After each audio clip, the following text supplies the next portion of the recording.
أعزائي المشاهدين، السلام عليكم ورحمة الله وبركاته. هذا جنة الأعشاب برنامجكم. برنامجنا برنامج متابع وبرنامج مشهور، برنامج بنقدم فيه النصائح، برنامج ما شاء الله عليه. جنة الأعشاب مسمى برنامجنا، قناتنا جنة الأعشاب، وصفحاتنا على الفيسبوك جنة الأعشاب الصفحة الرئيسية، كثير من الصفحات المزورة. فوائد الأعشاب وأضرار الأعشاب، لكن مشاكلنا في هذه الأيام فيروسات وعدوى، أمراض الله يعلم إيش هي، تسبب لنا مشاكل، ضعف، تعب نفسي، مشاكل كثيرة. لكن والله حبيت أذكر اليوم اختلاف الجو ما بين الحر وما بين البرد. في النهار جو ما شاء الله، بالليل برد، ما بنكون لابسين، ننصاب بالعدوى، نصاب فيروسات الله يعلم ايش هي. لكن يا اخوان، اجدادنا كانوا ينصابوا وكان عندهم امراض وكانوا يستفيدوا من الطبيعة، لكن كانت مشاكل الناس ولا زالت الناس، أطفالنا يطلعوا على المدارس أو يطلعوا من البيوت أو حتى من غرفة حامية لباردة بينصابوا بالسعال، إشي جاف وإشي رطب وإشي سعال ديكي. لكن كيف الناس كانت تتغلب على مصاعب السعال، والله سعال، كيف بدك تطلع كل شوية سعال؟ اليوم اللي يسعل الناس تهرب منه، الله وكيلكم. لكن ايش الأعشاب والمشروبات والطرق اللي احنا نتبعها من بيوتنا؟ ما بدي أثقل عليكم بأعشاب غريبة، لا والله، حاب أحكي على الأعشاب اللي بتساعدنا للتخلص من السعال. إن ضلينا ساكتين على السعال، ابني بسعل مش مهم، هي الدواء شربته معلقة الصبح وآخر النهار وما طابش، كل يوم على دكتور، ابنك ممكن يتعرض للربو، ممكن الحساسية تسبب لنا السعال، لا ينيمك بالليل ولا حتى هو في المدرسة صعب انه يكون سعال. هذا مرض، هذا عرض بصيب أبداننا، فلازم نخلص منه. كنا معرضين لهذه المشاكل، لكن كيف نخلص من السعال؟ فصول بنطلع ما بين الخريف والشتاء، بتعرض الكثيرين منه إلى الإصابة بأمراض الجهاز التنفسي، ومن بينها البرد والإنفلونزا والسعال. بتحدث نتيجة العدوى الفيروسية، وبصيبنا إما السعال الجاف وإما السعال الرطب، واثنين بيسببوا التعب والوهن، وبنذهب للطبيب بوصف لنا الأدوية للحالة، وبيميز هذا جاف وهذا رطب وهذا ديكي، ولا هذا ربو، ولا هذا تحسس. صحيح، نعم صحيح. لكن لأطفالنا اللي عندهم السعال نعطيهم شيء ناعم، لكن والله قدره كبير، فوائده عظيمة لأبداننا، اللي هو ورق النعناع يا اخوان، ما نستغني عنه دائما في بيتنا. صاروا النعناع يحطوه ورق الزعتر على البيتزا اللي بيحبوها اولادكم، لكن كله زعتر يقول لك لا ما بدي ورق نعناع، سيبينا بدي بيبسي كولا وبدي عصير. لكن أوراق النعناع جدا مهدئة للسعال بأنواعه، حتى للحساسية.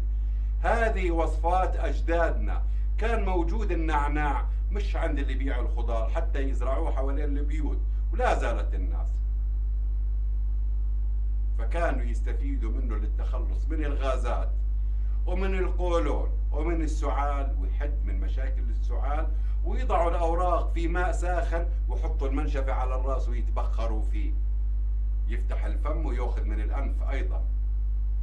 وكانت الناس تحس إنه هو فاد أطفالها وفاد الأسرة الكبير والصغير وأمين جدا. وانتوا بتعرفوا صنعوا منه الكريمات، إيش ندلك كتافنا لما توجعنا، وإيش رقبتنا، وإيش نتبخر فيه بسموه الفكس بالصيدلية وما أشبه. فبالتالي ليش ما نستفيد إحنا من أوراق النعناع؟ بتخلصنا من الاحتقان ومن السعال ومن حدته ومن آلام الحلق اللي بيكون يسعل، بيكون عنده جفاف والتهاب وما أشبه ونشفان في حلقه. أيضا بيخلصنا من التخلص من المخاط إذا بيكون في إنفلونزا، ومطهر سبحان الله بأوراق النعناع. نغليها إذا في ملعقة صغيرة من العسل خير وبركة، فبالتالي نستنشق أيضا بخاره. هذا واحد من الحلول وبسيط جدا بإذن الله سبحانه وتعالى.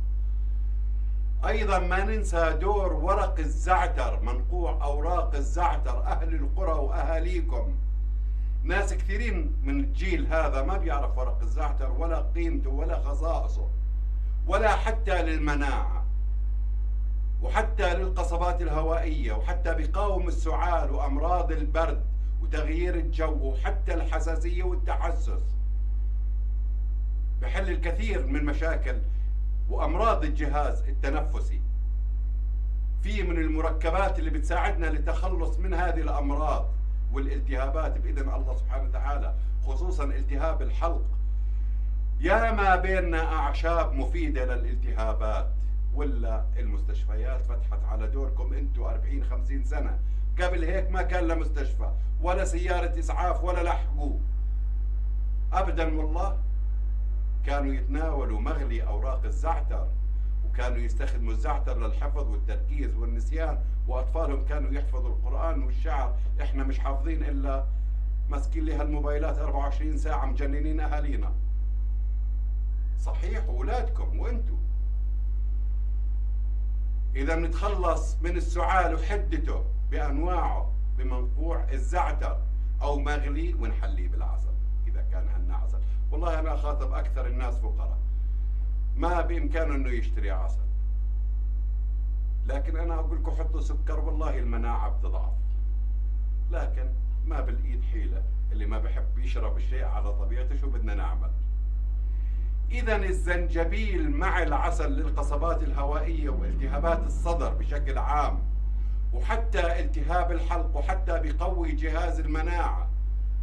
الزنجبيل مع العسل مع الليمون، عصير الليمون، يا سلام، سهلة والله.